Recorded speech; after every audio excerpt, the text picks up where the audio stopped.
from the Denver Broncos Media Center, welcome to Broncos Country Tonight with Ryan Edwards and Benjamin Allbright. Welcome to Broncos Country Tonight as we break down some of the things we're hearing from George Paton as well as Nathaniel Hackett out at the owners' meetings out there in Palm Beach, Florida. Of course, we have really nice weather out here in Colorado temporarily. It's always temporary here, but we'll take it while we get it. Benjamin, let's go ahead and start with a couple of things Nathaniel Hackett said. I thought he was really interesting in some of his discussion. Talked about Quinn Meinerz having a bit of the sky is the limit kind of conversation. And by the way, he's a right guard. Is he now? And not the deodorant kind, right? That's, yeah. I think that he was always kind of the plan at right guard, but with Glasgow's restructure, it does make that center competition interesting. And that's why I said I didn't know if they were going to go with Quinn at center or move Glasgow over, whatever. It looks like Hackett's pretty firm on keeping him at right guard, and so I think you're going to see a Glasgow and Lloyd Cushenberry competition at center, maybe even a rookie brought in as well.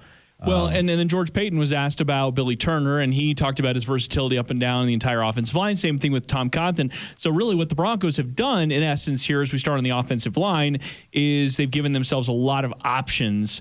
And at least the way that things are breaking down, they feel pretty optimistic about that. It's the Packers, the old Packers philosophy. The Packers drafted a bunch of guys that were offensive tackles and just put them all over the line. And the Broncos are kind of doing that with free agency. And that's what I try to warn people. Like the Billy Turner thing he's not guaranteed the right tackle spot at all. It's going to be a competition between him, Compton, and Calvin Anderson. But Turner provides you positional versatility as a backup at 4 positions on the offensive line. Compton's kind of the same thing. And so you look at Glasgow, 3 along the interior, Meinerz, 3 along the interior, and you kind of get a sense of what the Broncos are looking for out of offensive linemen, and that is people that are versatile and can move around so you can get the 5 best bodies and go from there. Staying on the offensive side of the ball, let's go to running backs. George Paton saying that they are speaking with Melvin Gordon's agent, and also the fact that Nathaniel Hackett said he'd really like to see a running back by committee. We know that Nathaniel Hackett's been pushing to keep Melvin Gordon, or at least bring Melvin Gordon back. Mm-hmm. The market has not materialized for Melvin Gordon, I think, the way many thought so far. Yeah, there's still some options out there. I would suggest that there were 2 names that came out of this that they aren't really talking to, but have spoken to their representation. That'd be Melvin Gordon and Kareem Jackson. Have spoken to their representation and are talking to are 2 wildly different things in meaning. So it's very clear. It's very important to be concise in terms of what's said and what that means. Are talking to means there's active negotiations. Have talked to means they did a reach out, just got a price check and go from there. Having talked to both players, I don't think they believe they're going to be back in Denver, so we'll see. Staying on the offensive side of the ball, let's get to the quarterback. Talking about Russell Wilson, says the terminology, he wants to make sure that's designed to help him play faster. He said the last thing he wants him to do is be out there when he needs to make his checks and be thinking too much. Also talked a little bit about how his experience with Aaron Rodgers, and we've heard him say this before, but his experience with Aaron Rodgers is going to help because he knows a lot of what those vet quarterbacks, especially the elite ones, are looking for. Well, yeah, and the terminology between what LaFleur runs and what Russ has run at times up there in Seattle is negligible. I mean, it's pretty similar. Darrell Bevel, Brian Schottenheimer, both those guys use West Coast-based terminology. It's very jargon-heavy. But once you know the base concepts and once you know the base terms, it becomes a little bit easier. So I don't think there's going to be a problem with that. Russ has always wanted to play faster. Like he's wanted to get up tempo, but Pete Carroll never wanted to do that in Seattle. So I love what he had to say about the AFC West. So many times when it came to the Broncos acquiring quarterback, people say, oh, why would you want to go to that division? It's the worst division because of Patrick Mahomes, Justin Herbert, Derek Carr. Raiders were just in the playoffs. Same thing with Nathaniel Hackett, right? Any coach going there, why would they ever want to go to that division? It's the hardest division. Well, he took it the other way. He said, like Russell Wilson said, sort of like, I'm not afraid of anybody. He's like, look, I'd rather my guys play against better competition all year long to really know where they're at versus playing against maybe a weaker division and understanding at the end of the year, maybe we have a bit of a false sense of belief in ourselves. Since we're in the middle of college basketball, I'll call it the Gonzaga methodology. Gonzaga plays in a fairly weak conference, and they get overinflated, and this is why they flame out in the tournament every year in the Sweet 16, Elite 8, Final Four in that range instead of getting to the championship game, is because they're just not used to playing a conference schedule. It's rough. They get a lot of layups over the course of the season, and as you get into the tournament where every game's tough, there's no gimmies in the back-to-back. You can't just kick back. And so I think that's a part of it too. Coaches love competition. Players love competition. Champions love competition.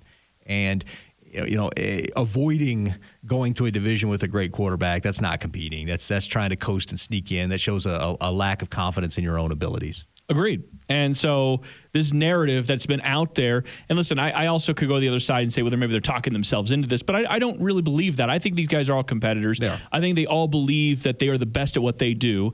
And if you aren't like that, how do you even really exist in the NFL? Because there's so much competition, even just behind you at second, third, even fourth string. All of those guys are better than almost any player that really ever played in college. Especially at the quarterback position. Yeah. You're one of the 30 or 35 best throwers of the football in the world. Right. So even guys like Taylor Heineke believe they're the best. Exactly. If you talk to Derek Carr, and I have, he will let you, he's the best quarterback in the NFL. Just ask. I can make any throw. You have to have that confidence. Whether you actually are or not, you have to have the confidence that you can be that guy on any given day, or else your guys aren't going to believe. If you don't believe in you, why would your receivers, your running backs, your offensive line believe in you? And it's the same for the coaches. Yeah. The coaches have to feel that way too. Finishing out a couple things here on the offense, maybe tomorrow we'll do on the defense. Fullback. Talked about Andrew Beck's role. Mm-hmm.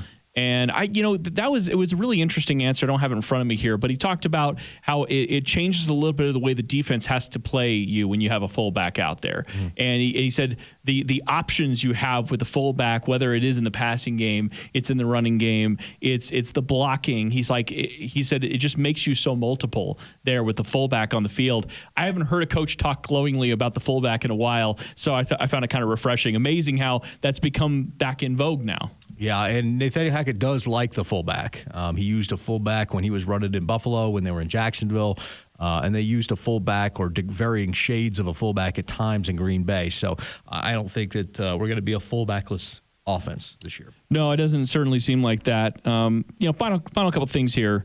Talked about how fourth down. So a lot was made, Vic Fangio. Last year, more teams went for on fourth down than any other season in the history of the NFL. Something I know that you're not always a fan of. But Nathaniel Hackett, I thought was kind of funny. He's like, I almost need somebody holding me back because I am of the mindset that I want to go for it all the time. And I got to be honest, like there's going to be more analytics. I feel like saying that should probably happen. I mean, and I know that sounds like a funny thing to say because analytics are supposed to be independent of it, but the NFL is changing. And I think that with that, the numbers and the math tend to change too. Well, they will, but I think they're going to go the other direction. I think analysts will tell you to quit going for it on fourth down because you're going to get people, and the more people that start to do it, the less it's going to be a market inefficiency, the more you're going to see teams make mistakes like Brandon Staley last year at times, being hyper aggressive and going for it on fourth. There are situations where you should. If it's 4th and 2 or less, you probably should go for it. But it's good to have a head coach that believes you should always go for it because that shows faith in your guys. Well, certainly, and that's a great point too. I mean, from a bigger picture standpoint, showing the trust in the offense, but it's a fine line to walk between looking desperate and looking like you're showing confidence. Right, and so you have to project that confidence in your guys that we can always go get it. So. Yeah, exactly. All right, so a lot to obviously break down, a lot to take away. We'll spend some more time over the course of the week. For Benjamin Allbright, I'm Ryan Edwards. Thanks for watching Broncos Country Tonight.